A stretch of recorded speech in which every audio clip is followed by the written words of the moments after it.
బాగా గుర్తుపెట్టుకోండి. చాలాసార్లు మనం కూడా అన్యాయానికి గురవుతూ ఉంటాం కదా.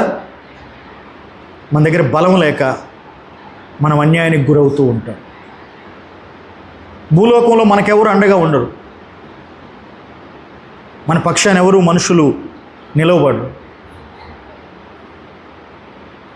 భూలోకంలో మనం ఎవరిని ఆశ్రయించినా కానీ పరిష్కారం రాదని మనకు తెలుస్తుంది. అప్పుడు మన దగ్గర బాధించబడుతున్న మన దగ్గర ఉన్న ఏకైక ఆయుధం ఏంటంటే, అన్యాయము చేయబడిన మనము సొదొమ గొమొర్రా పట్టణస్థులు దేవునికి మొరపెట్టినట్లుగా,